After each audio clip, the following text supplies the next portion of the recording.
Greetings, everyone, and welcome back to Big Bacon's Collection. I'm your host, Big Bacon. It's Tuesday here in the Bacon Bunker, which means back when I was in the Army, Tuesday meant one thing and one thing only. PMCS Day, Preventative Maintenance, Care, and Services. In other words, you looked at your vehicles and made sure they were working. So I figure what better day of the week than to do vehicles. So, today we're going to be looking at the G.I. Joe Rise of Cobra Snarler cycle with Beachhead and Rollbar.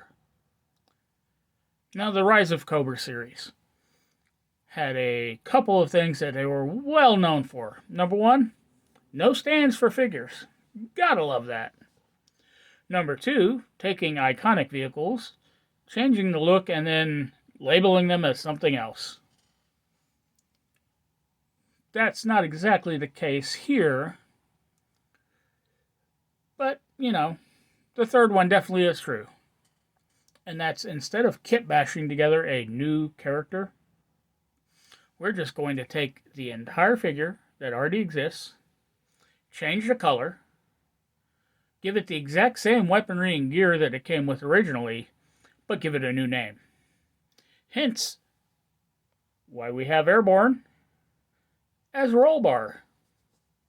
Makes absolutely zero sense to me, but I don't work for Hasbro, so I have no say in the matter. Now, these figures were, and always have been, displayed on the bike. On the new shelf, they're going to be standing next to the bike, which means I'm going to gear them up. And I have a very special, very, very special thing.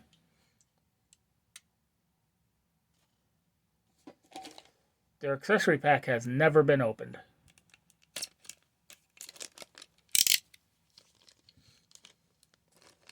So, there's all the accessories. Let's get them dumped out. We'll go over the accessories. Move on to the figures themselves. And then do the vehicle. So, let's separate these out a little bit.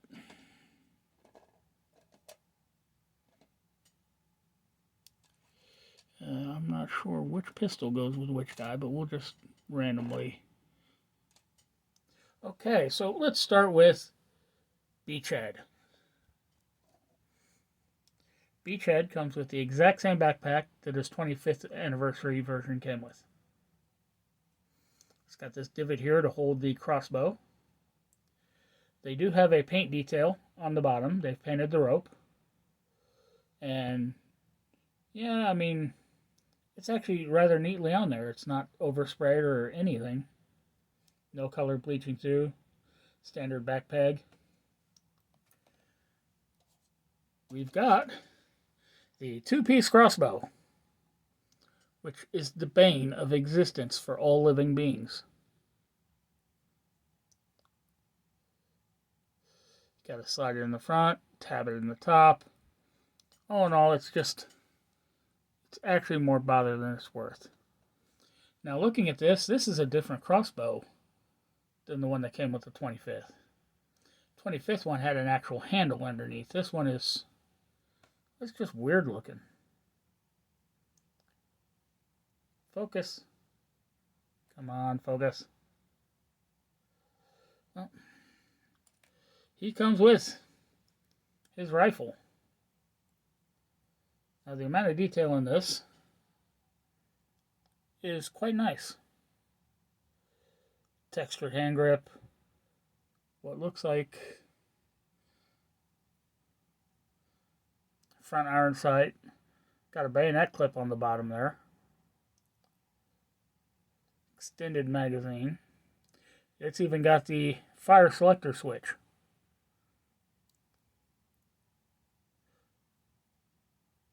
Not a bad looking sculpt. And then the butcher of the two handguns. What looks like a 1911.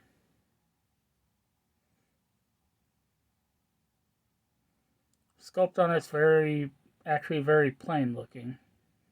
There's a safety catch here. Hammer. Slide is separated.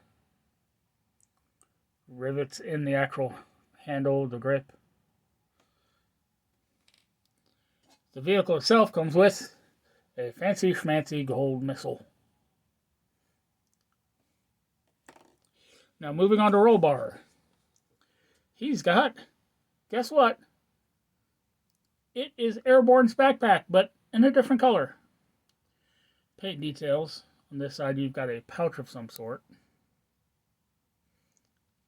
And the e-tool carrier.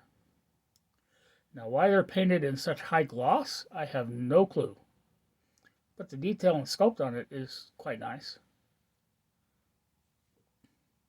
Hollowed out, standard peg in the back. We've got the girlier of the two handguns, the small, what looks like an M9, maybe. Definitely a 9mm. And it's a cool accessory for him. The M4. Improved optics. Front sight post. Tactical forward grip. Bayonet. 30-round magazine. Collapsible. Not collapsible, but yeah, retractable, collapsible stock. Magazine ejection buttons on there. There's a button for releasing the stock to move in and out. Not a bad looking piece. So, let's move on to the figures. Well, we start with Mr. Beachhead. Now, sculpt-wise, Beachhead does not really change all that much. Almost every Beachhead has the same basic look. Striped, long sleeve sweater. Well, not striped, but textured. Textured hood. Some sort of vest. Airborne beret rolled up on the shoulder. Camo pants. Combat boots. These are actually tanker boots, it looks like. Camo is a distinct, unique pattern, but it doesn't look terrible. A little bit of paint issue here on this leg.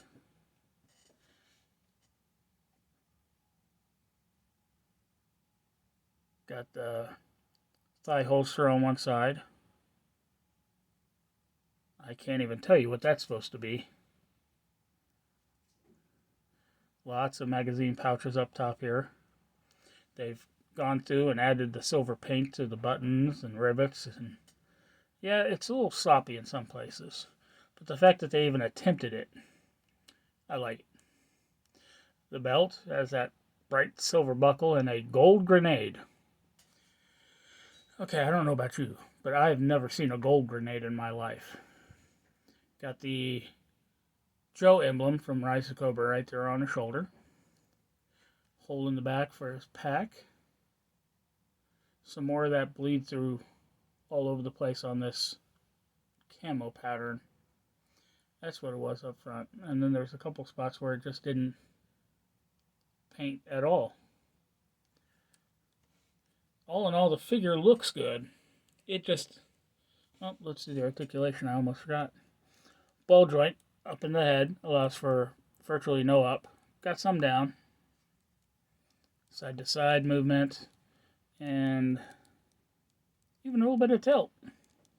Arm hinges up well beyond 90. Rotates all the way around. Got a single jointed elbow, which may be backwards. That's what I hate about some of these designs, is you get to spend the whole day trying to figure out which way is which. Less than 90 either way. Hand rotates, but does not hinge. Mid-torso cut. Allows for twisting.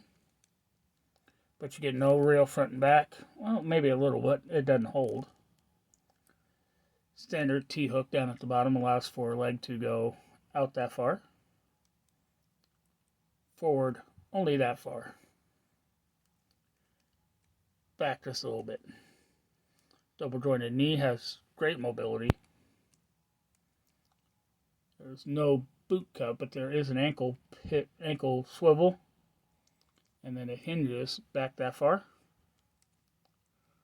forward that far. No rocker. So it's essentially the 25th reissued in new paint. Now, onto Rollbar. I actually should have included this in the accessories. The helmet is removable. It's got this really funky looking baby blue for the goggles. Once again, really high gloss black all over it. The material matches the vest and the harness straps. Got a mic on it. Head sculpt. I mean, yeah, it's a Joe. And this thing was well packed, so that paint scuff on the nose and on the chin, yeah, it came that way. So as far as paint goes, already we got a great big failure on their part. Skin tone is good.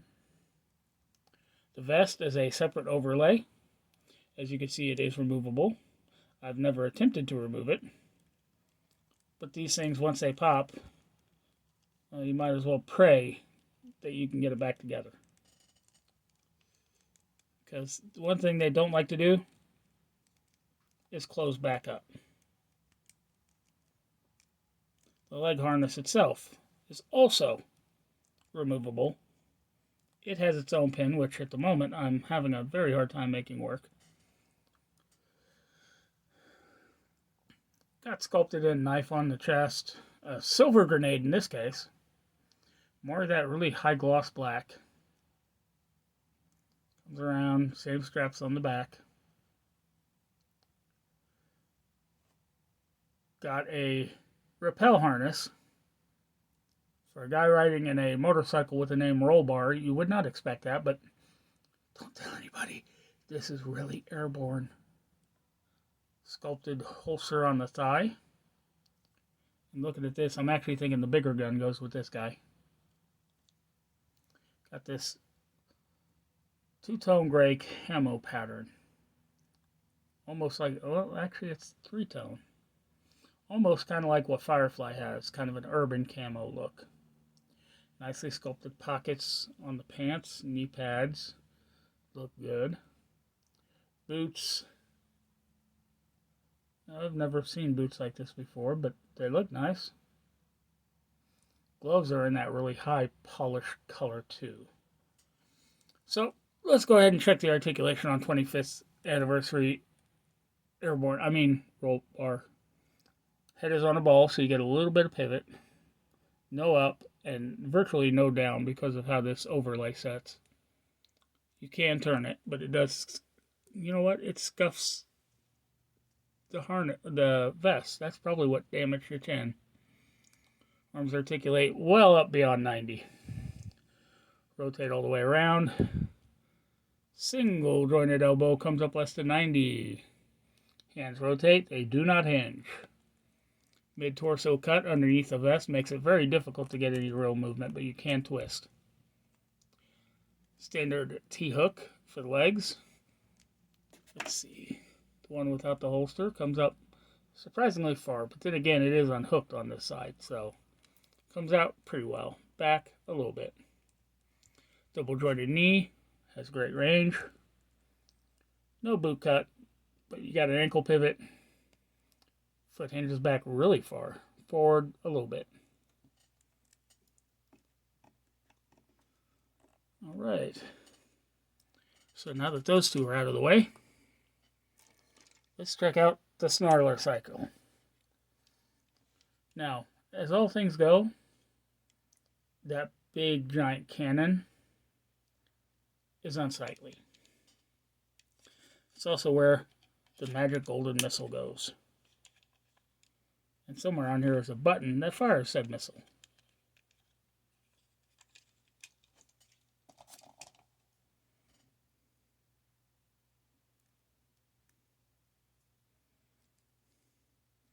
It almost seems like this is it, but it's not really doing anything. Okay, you push it far enough, it will fire. But I ask you, just how unsightly is that? I mean, that thing's almost as long as the bike is. Let's see for comparison here. That's 2/3 of the bike's length.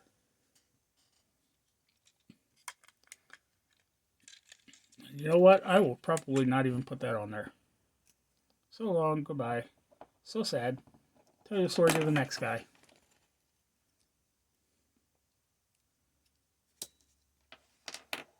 So, we've got rubber tires, a rubber tire on this sidecar, nice looking spokes,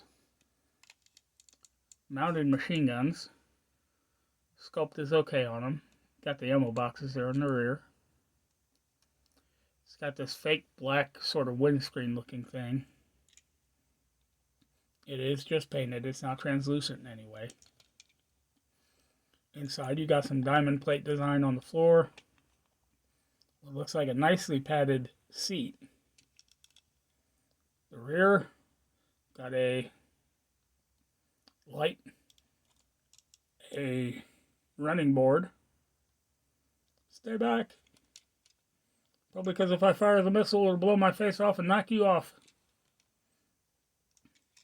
Sidecar itself, on the opposite side here, yes it does snap on, is just plain. Which is fine because that's the side that's going to be facing the bike anyways. The bike itself is in no way more special than any of those cheap adventure team motorcycles that you buy at Walmart. Yeah, it's painted nicely, and it's got the Joe emblems on it, but it's nothing special to write home about. The front forks do turn with the handlebars. Wheels are rubbery. I can't say they're rubber, or they're just really soft plastic. It's got a painted on silver headlight. Front fender, it looks like shocks built into the fork. You've got gauges in there, but they're not painted. Fuel tank cap. Fuel tank's in this gray color with the Joe decals on it. Engine is recessed in there, and there's no paint detail, but the sculpt itself is actually quite nice. Now, issue I have. Okay, clutch, brake. No shifter, no brake, just foot pegs. It does have a kickstand, so if you want it without the sidecar, you can make it stand on its own. Chain assembly back here to drive the rear wheel. All wheels actually spin quite nicely. Really ornate kind of rear guards there. No kind of suspension. And on this side, it's free floating. There's nothing attaching it to the bike. Got a really gnarly dual exhaust coming off the back here. Yeah, and I'm guessing they did this to make more room to attach the sidecar. From the rear, I think that's supposed to be a brake light, but it's really high for a brake light.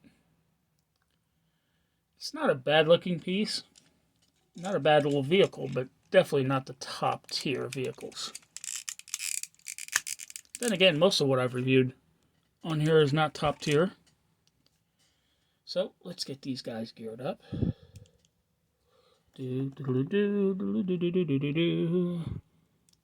Gonna throw Rollbar's backpack on. Get his helmet on. Back on, I should say.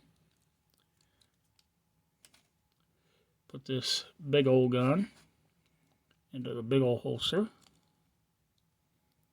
Yeah, it fits nicely in there. See if the weapon will actually hold in the hand. By George, I think we've got it. I'm not even going to try to cross body with this because without a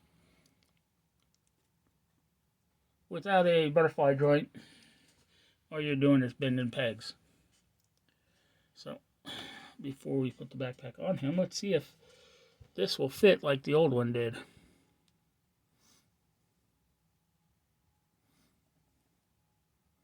Looks like they created a notch, and that actually fits better than the old one did. Look at that. That fit nicely. Low profile. The other one stuck out an unsightly amount. Okay. We're in the vest. Are we in the back? We are in the back, and it is a tight fit. It is not coming off accidentally.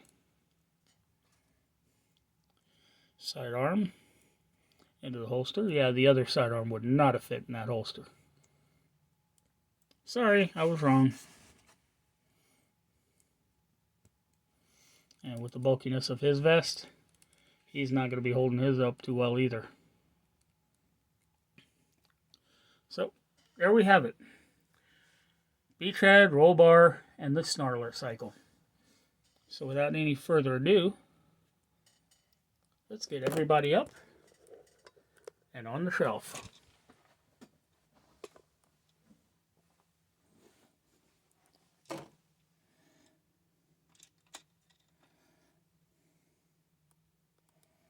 I so need to put a liner on this.